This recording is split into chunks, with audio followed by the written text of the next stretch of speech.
Bienvenue dans Slow Marketing, le podcast qui dépoussière les codes du marketing pour promouvoir un marketing responsable, positif et engagé. Je suis votre hôte, Anaïs Baumgarten. Pour des insights et le transcript de l'épisode, ne manquez pas de vous abonner à notre newsletter. Hello Julie, c'est un plaisir de te recevoir sur Slow Marketing aujourd'hui. Comment ça va? Salut Anaïs, merci beaucoup de m'avoir invitée. Bah écoute, ça va pas trop mal, un petit peu de soleil ces jours-ci, ça fait du bien. Julie, aujourd'hui, on va parler de conformité RGPD et de Google Analytics et on va faire le tour de cette question un peu technique, mais répondre, je pense, aux questions que nos auditeurs et auditorices doivent se poser sur ces thématiques. Avant qu'on rentre dans le vif du sujet, est-ce que tu peux te présenter, nous raconter un peu plus ton parcours et comment tu en es venue à cette expertise aujourd'hui? Donc moi je suis basée en Belgique et je suis freelance en digital analyse. Mais j'ai pas toujours fait ce métier. Donc ça fait 1 an et demi que je me suis vraiment spécialisée là-dedans. Mais j'ai travaillé pendant plus de 10 ans en fait pour des grands comptes en Belgique dans le marketing digital. Donc je Mhm. gérais toutes les campagnes dans le marketing digital à l'époque où il n'y avait même pas d'études pour ça. Et donc j'ai découvert sur le terrain l'outil qui maintenant paix à son âme est mort, Universal Analytics, donc l'ancêtre de GA4 et je me suis pris de passion pour cet outil. À un moment donné, donc dans mon parcours, je me suis lancée comme, indépendante et je me suis recentrée sur, la digital analyse qui a toujours été pour moi la partie la plus passionnante de mon boulot, partie qui emmerde beaucoup de gens, mais qui moi m'amuse beaucoup. Donc voilà, j'ai continué à travailler dans ce domaine-là et alors j'ai plusieurs casquettes. D'un côté, je travaille pour des grands comptes en Belgique et en France, où je travaille avec, différents outils, avec du piano analytics. J'ai fait du tracking, des analyses, de l'implémentation, du dashboarding et à côté, ben, je fais des implantations, de la formation, des tableaux de bord pour des plus petits comptes et de la formation aussi en haute école. Donc voilà, j'ai pas mal de différentes casquettes. Alors, ce qui nous a amené à trouver ce sujet d'épisode, ça a été, une discussion, lors d'une formation que j'ai donnée sur le marketing responsable que tu as suivie, sur justement, la conformité RGPD, de Google Analytics. Moi, j'étais restée sur le fait que Google Analytics n'était pas conforme au RGPD et que justement que la CNIL, qui est, l'institut responsable de veiller, en France, sur nos données privées, pointer du doigt l'outil Google Analytics sur l'utilisation des données. Est-ce que tu peux, et en fait, bon, du coup, j'exprimais, dans ma formation, enfin, je recommandais d'utiliser d'autres outils comme, Simple Analytics ou Plausible Analytics et toi, tu es venue avec un petit commentaire pour me dire: «Attention Anaïs, parce qu'en fait, selon, le setup qu'on fait, on peut avoir, effectivement un Google Analytics qui soit conforme, au RGPD» et sachant que j'avais trouvé une stat comme quoi, je pense que Google Analytics est utilisé par, je crois 80 des sites internet aujourd'hui. Je saurais plus retrouver la source là, mais si je vais faire l'effort de la trouver après. Est-ce que, du coup, ça me paraît vraiment être un point important de comprendre, en fait, déjà le contexte de cette question de conformité au RGPD, peut-être rappeler aussi qu'est-ce que le RGPD et de 2, bah, voir avec toi comment, en tant que responsable marketing, je peux facilement regarder, sur mon compte, Google Analytics si je suis conforme ou pas et si je le suis pas, comment agir. Voilà le contexte. Peut-être Ça reprenons par marche. les bases. RGPD, qu'est-ce que c'est et quelle est cette question de conformité par rapport à Google Analytics? Alors, il fut un temps, il y a quelques années, donc quand je travaillais dans le marketing digital et que j'utilisais Universal Analytics, cette question du RGPD ne se posait pas. Tout le monde utilisait Universal Analytics, personne ne se tracassait des données personnelles et en fait, donc le RGPD, donc c'est le Règlement général sur la protection des données. Cela a été en fait, c'est une loi qui a été adoptée, en Europe en avril 2016 et qui est rentrée en vigueur en mai 2018. Qu'est-ce que cela demande? En fait, cela demande de la transparence par rapport, aux données de l'utilisateur. Donc il faut lui demander en fait un consentement qui soit explicite pour traiter ces données personnelles. Il faut aussi minimiser les données en fait que l'on va utiliser au niveau du temps aussi d'utilisation, mais aussi au niveau de quantité de données. Il y a une certaine responsabilité de disposer de ces données. Donc il y a toute une question autour de cela. Tous les outils ont commencé à réfléchir à comment se mettre en conformité, hein. Mais ce qui s'est passé en fait, c'est que en 2020, donc il y a eu, quelqu'un, Max Schrems, qui, a saisi la Cour de justice européenne pour invalider le Privacy Shield. Donc le Privacy Shield, c'était une loi qui permettait le transfert des données personnelles des Européens vers les États-Unis. Donc OK. c'était dans un contexte, post-11 septembre et cetera. Donc il y avait beaucoup de screening des datas personnelles et en fait, ce qui se passait, c'est que les États-Unis pouvaient à tout moment, observer les données reçues des personnes européennes et fouiller un petit peu, dans leurs données personnelles et cetera. Et donc Max Schrems à ce moment-là, à, déposer une requête pour demander à ce que ce Privacy Shield soit analysé, et il a eu gain de cause. C'est-à-dire que les transferts donc des données personnelles de l'Union européenne vers les États-Unis sont devenus illégaux à partir de 2020 parce qu'il OK. y avait justement cette problématique. Ce qui s'est passé, c'est qu'en février 2022, la CNIL s'est prononcée, donc l'autorité donc des données de France, a déclaré que, GA4 violait les règles du RGPD par rapport à cet envoi vers les États-Unis et donc a demandé à des grands comptes et cetera de changer d'outil par rapport à ça parce que pour eux, ça violait les lois en rapport au RGPD. Ce qui s'est passé à ce moment-là, c'est que beaucoup de grands comptes, soit ont changé d'outil, donc tu as eu l'émergence d'outils, performants qui, par exemple, proposaient du tracking hybride. Donc Mmh. tracking hybride, c'est tu acceptes pas, le bandeau de cookies, mais elle peut quand même te traquer par rapport à certaines infos qui sont pas personnelles. Tu as des gros outils comme Piano Analytics et cetera qui fonctionnent très bien sur ce mode-là. Ou d'autres, grosses entreprises ont décidé de rester sur du GA4, mais en passant par du server side pour pouvoir, anonymiser certaines données, pouvoir, voilà, envoyer des informations de manière beaucoup plus contrôlée. Et maintenant, ce qui s'est passé, c'est que, le 10 juillet 2023, la Communauté européenne a adopté le Data Privacy Shield. Donc c'est une nouvelle loi qui repermet en fait le transfert des données des États-Unis, enfin de l'Europe pardon, vers les États-Unis avec, certaines, réglementations supplémentaires pour vraiment OK. pouvoir, regarder dans les datas si c'est hyper essentiel, hyper important et cetera.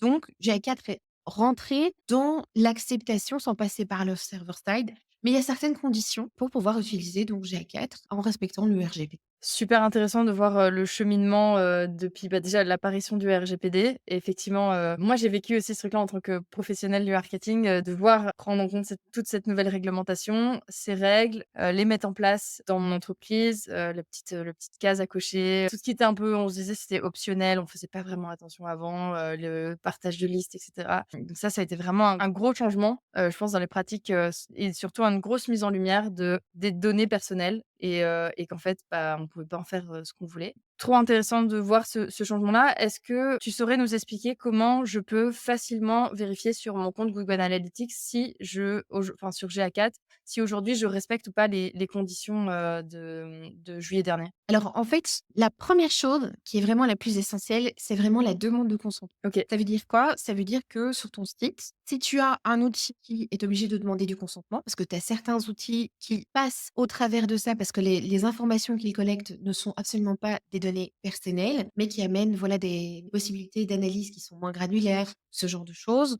Donc, quand tu as un outil comme GA4, tu es obligé de passer par un bandeau de consentement. Donc, c'est un bandeau de cookies, hein. Beaucoup de marques qui proposent même des comptes gratuits pour les petits comptes où tu as pas beaucoup de pages, les petits sites où tu as Mmh. pas beaucoup de pages, où tu as pas beaucoup de trafic, et cetera. Tu as du Acceptio, Cookiebot, Cookies, pour te citer, voilà Ouais. quelques systèmes et donc tu as des bandeaux de cookies. Derrière, tu as une CMP, donc c'est, Consent Management Platform, donc qui va gérer en fait les consentements des utilisateurs, qui va garder une trace en fait consentement qui est donné par les utilisateurs et donc les personnes, quand elles arrivent sur le site, avant de leur dropper en fait un cookie, de tracking, il faut attendre en fait qu'elles te donnent le consentement. Tu dois leur permettre d'accepter évidemment les cookies, mais de refuser également les cookies.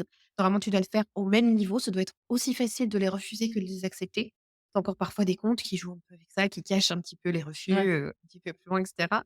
Normalement, tu dois avoir la possibilité de pouvoir gérer tes préférences, donc accepter pas les cookies en rapport avec le marketing, en rapport avec l'analytics, et donc tu as différents types de cookies et tu as les cookies nécessaires qui eux, bah, ils vont être activés pour que le site, puisse, fonctionner. Donc c'est important en fait que d'avoir et de prévoir ce bandeau et de donner la possibilité à la personne de refuser en fait ce dépôt, du cookie d'analytics qui va venir traquer toutes leurs informations. Alors, ce qui est important aussi, c'est de bien programmer ça, parce que tu as aussi des Mmh. comptes qui ont ça devant, mais en fait derrière, il y a rien qui se passe. Ouais. Donc quand tu fais des implémentations, c'est important de regarder que derrière, tu as pas le cookies en fait qui vient se lancer et que tu as les règles en fait qui sont bien établies. Tu dois au niveau de tes paramétrages, bien faire attention que ça soit bien paramétré. Par exemple, quand on fait du paramétrage dans Google Tag Manager, bah, voilà, tu mets des conditions et des triggers en place pour que, en fonction de ce que la personne choisit, tu aies certaines balises, certains tags qui se lancent ou non en fonction Mmh. du choix de l'utilisateur. OK,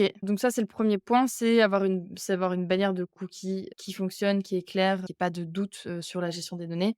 et qui soit bien connecté avec Google Analytics. Est-ce qu'il y a d'autres points, à vérifier? Alors, dans les autres points à vérifier, donc c'est que ce qui se passe donc à l'arrière soit bien en cohérence, Mmh, avec cela, donc que ça respecte bien ça. C'est important aussi de pouvoir avoir une politique de confidentialité sur le site, hein. OK. Maintenant, c'est une obligation aussi d'avoir, en Belgique, je suppose qu'en France aussi, où tu expliques en fait ce que tu vas faire de la donnée. En Ouais, fait, tu conserves, à quoi ça va servir, si les personnes veulent, supprimer leurs données, comment est-ce qu'ils peuvent faire, comment est-ce qu'ils peuvent te contacter, et cetera. Donc ça, c'est une autre règle par rapport à cela et toi, tu dois aussi pouvoir veiller à amener, voilà, une certaine sécurité en cas de traitement des données, en fait, de l'utilisateur. Donc tu dois pouvoir, faire en sorte que les choses soient protégées. Mais il faut savoir que Google maintenant, donc par rapport au RGPD justement, pour essayer de se mettre en conformité, a amené pas mal de choses. Donc il faut OK. savoir que les IP, ils les envoient, de manière hachée aux différents serveurs, que les différents serveurs, si tu paramètres et ça c'est important aussi pour ça, de bien paramétrer ton compte et d'expliquer que tu es en Europe, dans un pays d'Europe, que Ouais, ça aussi, ça fait en sorte qu'eux vont faire transiter les données en Europe, par exemple. C'était un point, important au niveau de la gestion des données et Google donc a mis, ça en place pour justement se mettre en conformité. Il restait plus que le problème d'envoi de données vers les États-Unis. Ça depuis, juillet 2023, donc la problématique est levée. En sachant que on n'est jamais à l'abri, mais pour le moment, il y a aucune requête qui a été redéposée par, Max Schrems. Mais si c'était le cas, rien nous dit que dans 2 ans, on peut rebasculer de l'autre côté, en disant que voilà le produit, Google Analytics n'est plus conforme au niveau RGPD, parce que, avec toujours cette problématique d'envoi. Mais tu as des boîtes qui sont basées aux États-Unis pour lesquelles c'est OK d'envoyer la donnée, parce qu'ils ont ouais. pu montrer qu'il y avait pas de souci au niveau de la protection des données et cetera, à ce niveau-là par rapport à l'envoi aux États-Unis. Donc tu as beaucoup de choses qui sont et je pense que de toute façon, Google, étant donné que ça reste encore actuellement leader du marché, ils essaient de faire aussi ce qu'il faut pour pouvoir, être en conformité avec, toutes ces lois. Toi, quand justement, Google Analytics était pas en conformité, comment tu as géré ça avec tes clients? Alors moi, ce que je fais, autant tu vois dans les grandes structures, tu as généralement un DPO qui vient prendre Ouais, des décisions sur, OK, qu'est-ce qu'on traque quand même, qu'est-ce qu'on ne traque pas. Faut savoir que ça peut aller loin, hein, les données personnelles, ça peut aller, jusqu'aux UTM. Qu'est-ce que tu vas mettre dans tes UTM? ouais, Ah bah tiens, tu risques de recouper des informations qui pourraient permettre éventuellement, tu vois, de reconnaître un profil. Enfin, tu vois, ça peut aller très, très, très ouais, loin. ouais. Donc généralement, quand tu as des grosses structures, tu as un DPO, quelqu'un en tout cas qui est amené à prendre des décisions par rapport à l'utilisation des données. Pour les petits comptes, moi, ce que je fais, c'est que je fais signer une décharge à mes clients quand je fais une implémentation. Je leur explique, parce qu'il faut savoir aussi que, ben, voilà, toutes ces entités de contrôle et cetera, elles vont plutôt être focalisées sur les tout grands comptes qui vont avoir énormément de trafic, qui vont avoir aussi des données personnelles sensibles ou médicales. Donc ça va être vraiment ceux qui vont être à fond sur le radar de la CNIL ou d'autres entités. Ouais. En tant que PME, petite structure, généralement, tu as moins de risques de contrôle. Il faut savoir que la CNIL, en général, ben, voilà, elle v s'il y a un contrôle et que, des travers sont repérés, elle peut demander une mise en conformité avant de placer la moindre amende aussi. D'accord. Donc, généralement, tu as un temps pour te retourner. Mais bon, en matière d'éthique et de respect de la vie privée, évidemment, c'est mieux de pouvoir placer des outils qui vont permettre à l'utilisateur de dire si ou non il accepte ce traitement de données. Mais voilà, en fonction des clients, tu en as qui ne veulent pas le faire, tu en as qui veulent le faire. Chacun place un peu son curseur. Mais voilà, en tant que freelance, qui implémente en fait des comptes, et cetera, c'est Ouais. des choses dont moi je parle pour que la personne soit au courant et après qu'elle puisse prendre sa décision. Moi aussi, je ne suis pas juriste, hein, donc je petit disclaimer. Donc moi, voilà, je partage toute mon expérience, toutes mes discussions que j'ai eues, notamment avec des personnes de chez Google par rapport à mes pairs, parce que j'ai souvent l'occasion de avec mes pairs, comme je suis dans l'organisation notamment du Measurecamp Belgique et du Measurecamp, France, Paris et Bruxelles. Je suis à l'ADF aussi, qui est l'association des analystes de langue française. On discute beaucoup de toutes ces problématiques et donc on a cette foison de cerveau qui se pose plein de questions et qui réfléchit et donc c'est toujours, hyper intéressant de se tenir à jour aussi par rapport à tout ça. Je trouve ça vraiment intéressant parce que moi, je vois dans ce que tu dis et par rapport à mon expérience avec les clients que j'accompagne, je vois 2 choses. Le premier, c'est que Google Analytics, c'est un peu le réflexe et pas vraiment remis en question comme outil. C'est-à-dire qu'on va dire, bah, je veux des analyses de mon site, je vais utiliser Google Analytics. Alors qu'il existe d'autres outils et qui, eux, par exemple, effectivement, ont moins de données, mais sont peut-être enfin, moi, je prends l'exemple de Simple ou Plausible Analytics qui, effectivement, vont donner des informations un peu plus macro, moins moins précises, moins granulaires qu'on va avoir sur Google Analytics, par contre, ne nécessitent pas d'installer des cookies. Mais en même temps, des fois, pour certains clients, par rapport à leurs besoins et cetera, ils ont pas besoin d'avoir autant d'informations que Google Analytics le permet et on a moi, j'ai ces discussions où je dis: «Bah, ça sert à rien d'installer un script qui est plus lourd, qui va demander aussi l'installation d'une solution de cookies qui est payante». Enfin, alors peut-être voilà, c'est-à-dire qu'il y a toujours le Google Analytics est gratuit versus un autre outil payant.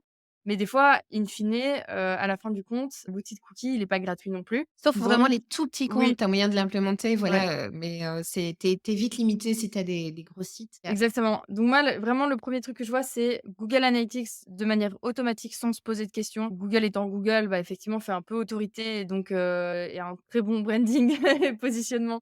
Donc on va pas se dire: «Tiens, il existe d'autres solutions» et le deuxième chose, c'est que je vois beaucoup de sites, moi, qui n'ont pas de cookies, de gestion des cookies et quand tu regardes la proportion de sites qui utilisent Google Analytics et ceux qui ont vraiment un outil de gestion des enfin, où tu dois valider des cookies, sur la visite et sans savoir même si c'est bien réglé ou pas derrière.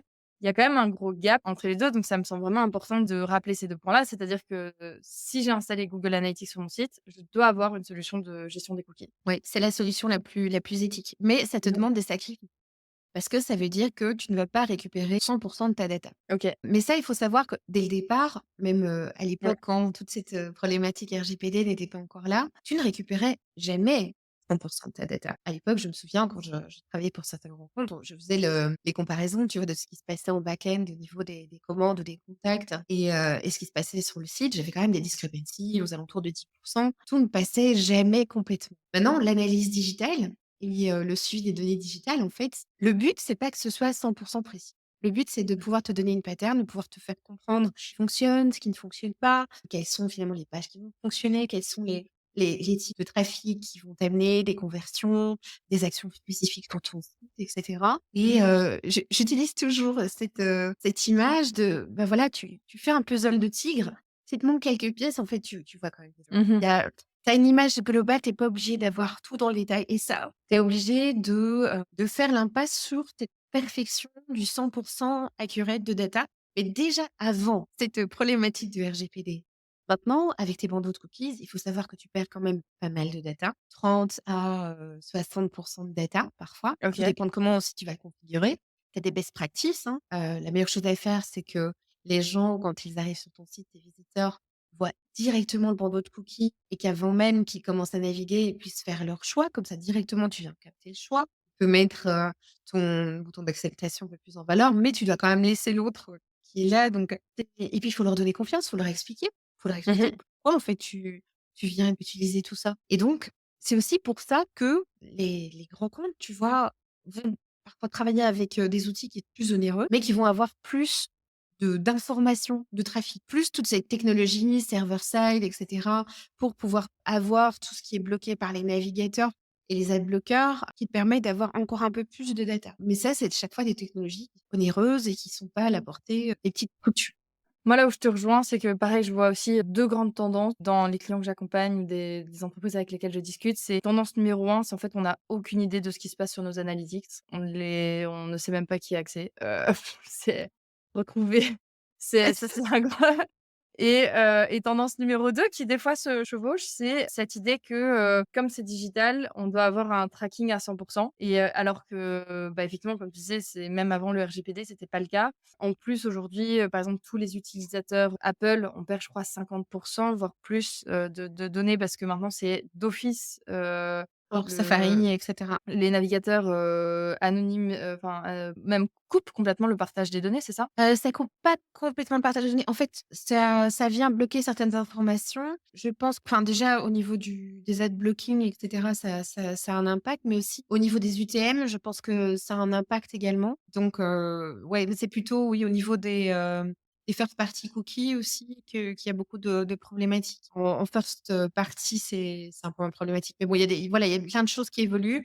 Les technologies évoluent constamment et donc tu as des nouveaux outils qui arrivent sur le marché pour pouvoir récupérer un peu cette data-là. Mais le Ouais, server side, c'est pas fait pour récupérer la donnée sans consentement. Il y a eu pas mal de ouais, discussions à ce OK. niveau-là. Pas faire, d'amalgame en fait. Ça vient récupérer, des données qui sont bloquées, indicateurs par les adblockers, par d'autres choses. Ça permet aussi de ne pas envoyer certaines informations vers Facebook, par exemple. Enfin, ça D'accord. a différentes, utilités et c'est très bien.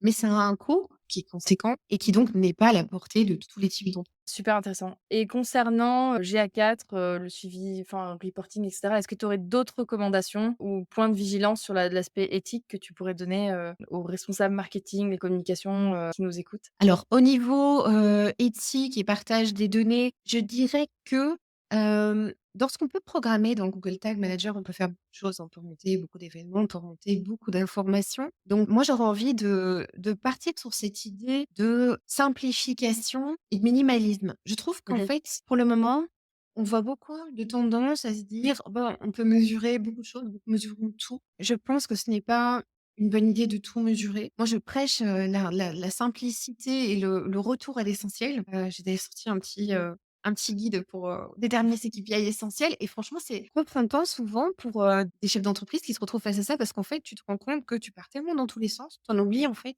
l'essentiel et tu oublies de te recentrer sur les choses qui comptent. Mmh. Tu veux tout mesurer, mais au final, tu regardes plus rien et donc moi, je prêche en fait pour une simplification des datas et comme tu disais, tu as d'autres outils qui te permettent de suivre des éléments qui sont, beaucoup plus simples, des outils qui sont plus légers, qui ont une empreinte carbone, aussi et donc c'est des outils qui sont intéressants, mais qui sont plus limités en matière de type d'informations qu'ils peuvent apporter et dès que tu veux traquer différents éléments, dès que tu as, du commerce poussé, dès que tu veux vraiment aller dans le fond des datas, c'est vrai que l'outil Google Analytics reste un outil qui reste abordable, voilà, en sachant qu'en plus de ça, ben, tu as tout le reste des outils Google qui vient facilement se greffer autour. Tu peux intégrer du Search Console, tu peux intégrer du Google Ads, tout cet écosystème, en fait. Donc je pense que c'est une question de réflexion. Quel est le budget dont je dispose? Quelles sont les informations dont j'ai réellement besoin? Et de se poser la question, en fait, oui, j'ai besoin de cette information, mais qu'est-ce que je vais en faire une fois que je les ai? Parce que tu as beaucoup de gens qui veulent récolter un max d'infos, mais au final, ils en font rien. Et Mmh. c'est du gaspillage, en fait, d'énergie, de plein de choses. À chaque fois que tu programmes un événement qui remonte, bah, ça te fait des hits en plus. Des hits en plus, ça te fait, voilà, de la consommation en plus. Je pense qu'il y a une vraie réflexion globale à essayer d'avoir. Ouais, je te rejoins là-dessus, je te rejoins sur le minimalisme aussi. Ça c'est bah, tu d'ailleurs, aparté, mais tu m'avais aussi aidé sur ce projet-là. J'ai monté, en début d'année tout un dashboard pour un client et maintenant j'utilise en template, je l'ai partagé avec, d'autres clients pour justement rassembler tous les indicateurs clés à mesurer et surtout liés aux objectifs marketing et commerciaux dans un même tableau. Donc on a les données de Google Analytics, de Google Ads, de LinkedIn Ads, des campagnes d'emailing. Tout est au même endroit, et surtout c'est enfin moi le travail que j'ai fait, ça a été vraiment de structurer l'information pour qu'elle soit, lisible et compréhensible de quelqu'un dont le métier n'est pas forcément le marketing. Parce que l'objectif du tableau, c'est qu'il soit partagé, aux équipes en interne, aux country managers et cetera et que tout le monde puisse, accéder à l'information. Parce qu'en fait là, la problématique, c'est que jusqu'ici, bah, sauf cofondateurs, ou, personnes faisant partie de l'équipe marketing, les gens n'ont pas accès, au Google Analytics et si jamais ils y ont accès, ils savent pas quoi faire de ces infos. Ouais. Enfin, il y a beaucoup, beaucoup d'informations et on ne sait pas quoi en faire. Donc l'idée, c'était vraiment de simplifier, de rendre intelligible et de donner accès, à ces informations. Et je fais une aparté parce que du coup, tu m'avais aidé sur une partie du setup du dashboard, Looker Studio, sur des parties un peu techniques. Donc je dis n'hésitez pas si vous avez besoin d'un coup de main, si vous êtes un Merci. peu perdu sur tous ces aspects techniques-là, à faire appel à Julie parce qu'elle est très efficace. En 1 heure, tac, vous arrivez avec vos problématiques, elle arrive avec des solutions. Donc je recommande à 200. Selon toi, c'est quoi les enjeux, globaux actuels qu'on va retrouver autour de la data et du marketing, digital, aujourd'hui? Je pense que tu as cette problématique d'éclatement des compétences. Je vois que à l'époque, tu vois, quand moi je gérais le marketing digital pour mes grands comptes, en fait, j'étais au four, au moulin, à la cuisson et à la déco, tu vois? C'était moi qui faisais toutes les analyses, qui gérait les campagnes, qui coordonnait tout. Mais, en fait, le métier de web analyste, tu avais pas vraiment de métier de web analyste en dehors, à Mmh. peine, ou alors en rapport avec d'autres outils. Tout était plus simple et en fait, toutes ces complications ont fait que le métier, en fait, s'est vraiment complexifié. Maintenant, c'est impossible de pouvoir connaître tous les outils. Je Ouais. pense que le monde des analystes digitaux dont je fais partie est un monde très vaste et tout autour de moi, j'ai des gens qui ont des compétences complètement différentes. Tu en as qui sont plus sur les hard skills, d'autres qui sont plus sur les soft skills, tu en as qui touchent à, l'ingénierie, avec du BigQuery et cetera. Enfin, tu rentres parfois dans du data engineering. Le métier devient de plus en plus complexe tous les outils deviennent de plus en plus complexes. Les lois changent régulièrement. Dès que tu as une nouvelle technologie, que tu commences à maîtriser, tu en as une autre qui arrive et qui te fout le bordel. Et donc, en fait, je pense que toutes ces complexités-là est quelque chose qui est, de plus en plus difficile. Je pense aussi que le monde de l'analyse digitale devient de plus en plus noble parce qu'en fait, je trouve que on parle de moins en moins aux petits comptes, on aide de moins en moins les petits comptes. Tout devient tellement compliqué et oui, tu as les gros comptes, tu as les gros setups, tu as les grosses machines, machin. Mais je trouve que ça manque en fait d'accessibilité dans plein de sens, du terme. Mais je trouve que c'est pas parce que tu as un petit compte que tu pas le droit en fait de pouvoir, utiliser la data pour t'aider pour ton business. Et je le vois, hein, parce que j'organise dans des Measure Camp et souvent les topics qui reviennent, c'est des topics grands comptes hyper techniques et tout. Moi, cette année, à Paris, j'avais fait un topic sur les petits comptes, tu vois? Jacket client side, OK? Les choses, auxquelles faire attention. Enfin, tu vois? Je trouve qu'on est maintenant de plus en plus complexe, de plus en plus dans les hautes sphères, mais qu'on oublie un petit peu l'importance des data pour les petits. Je te rejoins, complètement sur ces grands points, que tu as mentionnés. Julie, si je te dis slow marketing, tu penses à quoi? Alors, slow marketing, je dirais justement, pour faire un lien avec ce dont je te parlais juste avant, le fait de prôner en fait la simplicité, le retour à l'essentiel. Que maintenant on part tellement dans tous les sens, on fait, plein de campagnes différentes, on cherche à avoir, plein de trucs différents. Mais en fait, il y a beaucoup d'entreprises ou d'entrepreneurs ou même de freelance, de solopreneurs qui s'épuisent parce qu'ils partent dans tous les sens et qui ne réfléchissent plus à partir en fait de leur vision, déterminer leurs objectifs par rapport à leur vision, leurs actions par rapport à leurs objectifs. Et en fait, on se perd dans un trop plein de complexité qui est épuisante pour tout le monde. Alors que souvent, je vois ça parfois, tu vois, chez des grands comptes, tu essayes de régler des petits détails sur des tracking pour suivre un truc qui est hyper pointu, etc. Mais en fait, les bases, elles sont pas toujours là. Ouais. Elles sont pas toujours bonnes. Et donc, tu as l'impression d'être un peu dans l'usine à gaz, tu vois. Et moi, je trouve que si on retournait vers la simplicité, on retournerait un peu plus vers l'efficacité et ce serait bénéfique pour, tout le monde, aussi bien pour les entreprises que pour, la planète aussi, d'une certaine manière, tu vois? Parce que, trop de complexité amène, plus de consommation, amène plus de traitement de détail et au final, j'ai l'impression qu'on se perd un peu dans des choses de plus en plus complexes, de plus en plus précises, mais est vraiment besoin de ça pour la majorité des entreprises? Je suis complètement d'accord. Julie, dernière question. Est-ce que tu aurais une entreprise ou une marque, qui t'inspire aujourd'hui, dans son aspect, éthique ou responsable, que tu penses que je devrais inviter sur Slow Marketing? Alors, moi, dans l'aspect, éthique et responsable, donc il y a des boîtes, que j'aime beaucoup. J'aime beaucoup ce qu'ils font. Par exemple, je pense, par exemple, à Move 360, tu vois? Qui produit des vêtements de sport sur base du recyclage de notamment de filets de pêche et cetera. Je trouve ça génial. 1083, qui est une entreprise française qui fabrique, des jeans et qui sont produits complètement en France, à différents endroits de la France et qui vient de sortir un jean, pour, des personnes en chaise roulante. Je pense à Andy Gaspi, qui est une marque de cookies qui sont produits à partir de restes de pain bio et qui sont notamment, fabriqués en partie par des personnes handicapées. Donc OK. tu as vraiment, tu vois, des marques avec un impact, je trouve, qui est hyper intéressant, de la façon dont ils produisent les choses et la manière aussi où ils intègrent l'humain, en fait, dans leur production. Moi, voilà, c'est des marques que j'aime bien suivre. Trop chouette, merci pour ces sources d'inspiration. Je connaissais Move 360, je connaissais pas les 2 autres, donc je vais pouvoir, m'inspirer un peu plus. J'espère que ce sera une belle découverte aussi, pour les auditorices. Merci beaucoup Julie, pour toutes ces ressources, pour cette, vraiment, cette clarté sur les explications. Donc, si je dois résumer, j'ai un compte Google Analytics. Le mieux pour être conforme au RGPD et aussi aligné avec mes valeurs éthiques, c'est d'avoir une solution de cookies, setupée, correctement et une politique de confidentialité disponible sur mon site. Julie, je mettrai toutes les ressources, ton profil, ton guide, de KPI essentiels, dans les liens des ressources de l'épisode. Est-ce que tu aurais un dernier truc à nous partager avant de clôturer? Un petit quelque chose que je rajouterais, désolée, je te lance un point pirate, hein, mais Vas-y.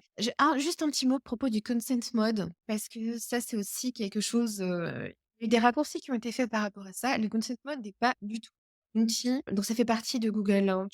Google OK. Analytics, tu peux activer le consent mode. En fait, c'est via Google Ads que ça peut être intéressant de l'activer, mais Ouais. attention, il faut savoir que ce n'est pas du tout quelque chose qui est en rapport avec le RGPD. Ce sont 2 choses différentes. C'est une façon dont Google, en fait, va prouver que l'accord a bien été donné en se connectant avec justement ces plateformes de management de coûts. Le basique, ça veut dire les gens n'ont pas donné, ils n'envoient rien. L'avancé, en fait, ils vont chercher à faire de la modélisation de données pour pouvoir booster les campagnes Google Ads, et cetera. Mais attention qu'il faut qu'il y ait un trafic qui soit très conséquent pour que ça puisse bien fonctionner en matière de modélisation et que c'est très boîte noire. C'est vraiment une discussion que l'on a avec, mes collègues, tu as des informations qui sont quand même envoyées à Google, qui sont des informations personnelles en rapport avec les personnes qui n'ont pas donné leur compte. Ça, OK.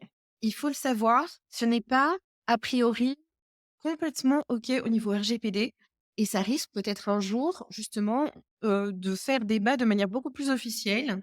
Il y a beaucoup d'agences qui poussent là-dessus pour avoir une modélisation de leurs data et donc améliorer leur campagne Google Ads, mais ça ne convient pas à tous les comptes. Mmh. Ça peut même, créer plus de problèmes que d'amener des solutions et c'est vraiment en zone grise au niveau, de l'envoi de data personnelles. Donc voilà, c'était ma petite parenthèse. Ce n'est Trop pas une bien, je si prends. petite parenthèse que ça, Non, mais mais super je disais que intéressant. Ouais, merci beaucoup pour cet ajout et du coup, pour tout ce que j'ai pu apprendre, dans cet épisode et je te souhaite une très belle journée Julie, merci. beh, merci à toi Naïs. Bonne journée. C'est tout pour aujourd'hui. Rendez-vous dans 2 semaines pour un nouvel épisode. Si tu ne veux rien louper, abonne-toi à la newsletter ou à mon profil LinkedIn, Anaïs Baumgarten. Tous les liens sont dans la description. Merci pour ton écoute et à très vite sur Slow Marketing.